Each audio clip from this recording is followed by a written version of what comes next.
Hello, I'm Kimilia and this is KiniNews.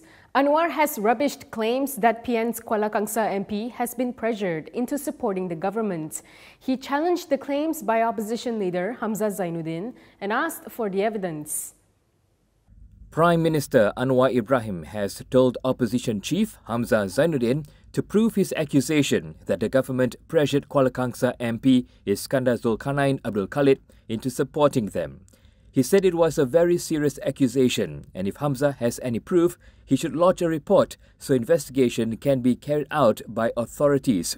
Anwar also denied that he had contacted the Kuala Kangsar MP or sent any representative to meet him.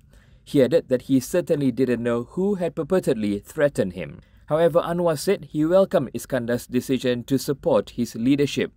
On October 12, Iskandar, who is a Bersatu member, voiced his support for Anwar's leadership, citing the rising cost of living in his constituency. Following this, Hamzah issued a statement claiming that the MACC had threatened Iskandar if he declined to support the government. MACC Chief Azam Baki has since denied the allegation and described it as an attempt to tarnish the reputation of the agency. PSM has spoken out in defense of Anwar's remarks on the Mahakaya in his tabling of Budget 2024. Several opposition leaders, including Hamzah, had recently criticized Anwar for painting a negative image of those deemed ultra-rich. PSM has come to the defense of Prime Minister Anwar Ibrahim. This is over his Mahakaya remark during the tabling of Budget 2024 on Friday. In a statement yesterday, PSM Deputy President S. Aruchalvan said in reality, the ultra-rich are behind many problems in the world. He said the wealthy, if they desire, can eradicate poverty and resolve many issues such as poverty, famine, hunger, unemployment, climate change, and others. Aruchalvan added that they hold politicians in their grasp to ensure their agenda is met.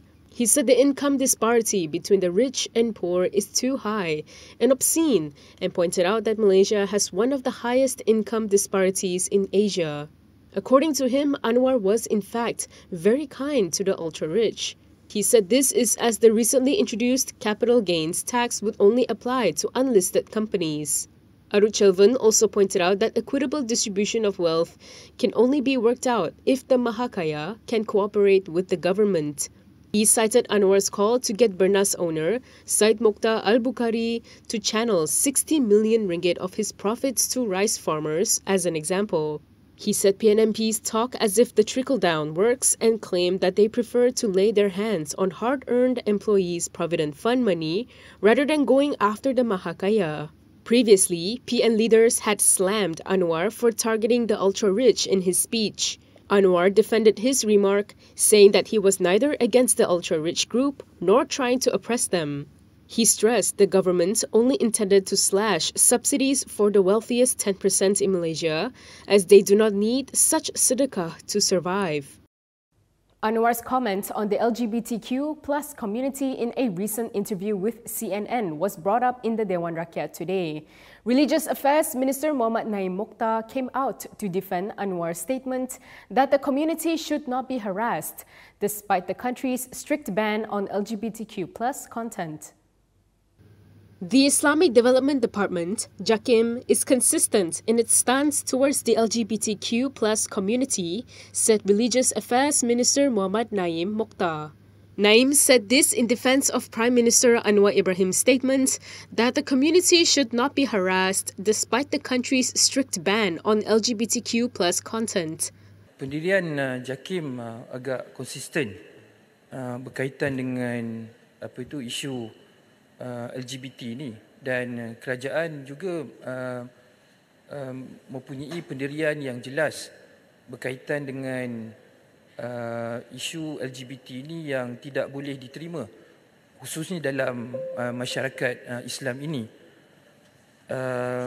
Seperti mana yang telah saya sebut sebentar tadi, dalam konteks yang sama dan apa yang telah disebut oleh Yang Berhormat Tambun ialah dalam konteks mengiktiraf sebab golongan ini mempunyai hak asasi tertentu di bawah perlembagaan sebagai contoh hak pendidikan dan sebagainya.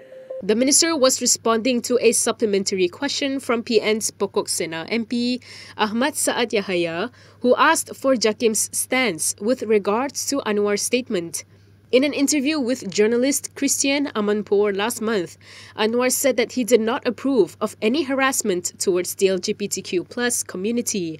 He said this in response to Malaysia's stance on the matter following the government's ban on Swatch's Pride collection watches. Meanwhile, Naim told the lower house that Jakim was working with various ministries, including the Health Ministry, in efforts to curb perverse activities and will provide religious guidance and health awareness. Meanwhile, chaos erupted in the lower house this morning during the debate on the supply bill. This came after an MP brought up the case of Muhyiddin's son-in-law. There was an uproar in the Dewan Rakyat today after Kota Melaka MP Koo Poi Tiong raised the case of Muhyiddin's son-in-law. Muhyiddin was debating the supply bill 2024 when Koo interrupted him to ask the former Prime Minister about the government's decision to sign a 10-year deal with Padiberas Nasional Berhad. Koo also brought up the case of his son-in-law, Muhammad Adlan Berhan, who is wanted by the MACC. Bukanlah itu sesuatu keputusan yang membebankan rakyat. Sehingga hari ini kita menghadapi masalah beras itu. Keranalah Pago apabila menjadi Perdana Menteri pergi tanda tangan 10 tahun dengan Benas, biar mereka monopoli. Dan hari ini kita terikat dengan perjanjian tersebut. Dan Pago tadi ada kata tentang kita mesti Pago ragu tentang subsidi yang kita dapat jimat itu dapat sampai kepada rakyat. Kenapa Pago rasa ragu? Adakah sewaktu Pago jadi Perdana Menteri itu, Pago tidak laku secara hemah? Sehingga anak menantu pergi cabut ke luar negara sekarang pun tak boleh balik lagi. The uproar escalated when Penang MP Awang Salahuddin Hashim told Koo not to follow the Zionist attitude. Although he was asked several times by Dewan Rakyat Deputy Speaker Alice Lau to retract his statement, Koo refused, which eventually led to Lau ordering for him to leave the hall and re-enter after the break. Awang then retracted the word Zionist while also warning that no one should be allowed to interfere.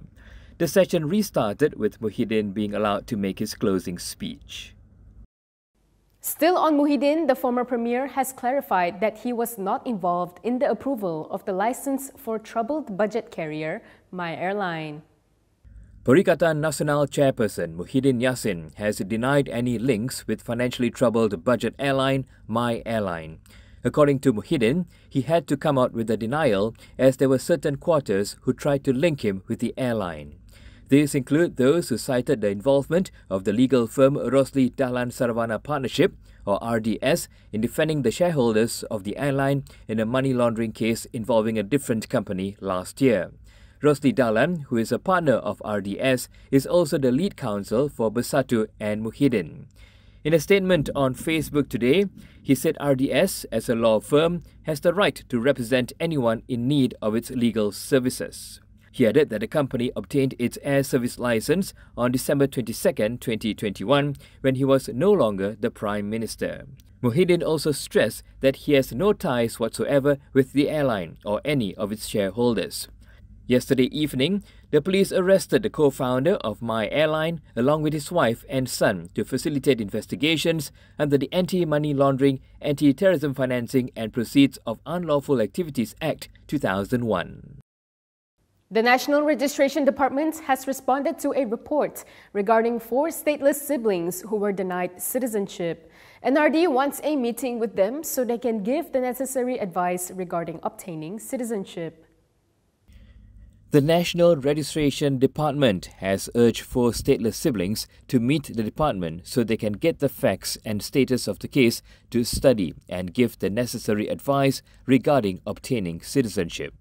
The NRD said this in response to a report by Malaysia Kini on the plight of 4 siblings who were denied citizenship even though their parents were married before they were born. The siblings were born in Malaysia to a Malaysian father. The NRD also urged the public to not sensationalize the case as it only tells one side of the story and sheds a negative light on the government. They added that the NRD will always assist and give appropriate advice to every application, and every individual issue requires different solutions. They added that any questions regarding citizenship or other services provided by NRD are advised to be done at the department's 212 offices nationwide rather than via mail persons or media platforms. Lawyers for Liberty had highlighted the plight of the siblings, Aziz Fadian, Azrin Patricia, Azara Patricia and Azalia Patricia in a press conference yesterday. Their father, Fadil Saharuddin, who recently died, was a Malaysian and their mother is an Indonesian citizen. They solemnized their marriage in Indonesia and Malaysia in 1998 before the children were born. And that is all from me today. For more stories, you can go to kinitv.com. You can also follow us on Instagram, Twitter, YouTube and Facebook for the latest news updates. If you would like to support independent media, do consider subscribing to MyAirline.com. I'm Camelia. Thanks for watching.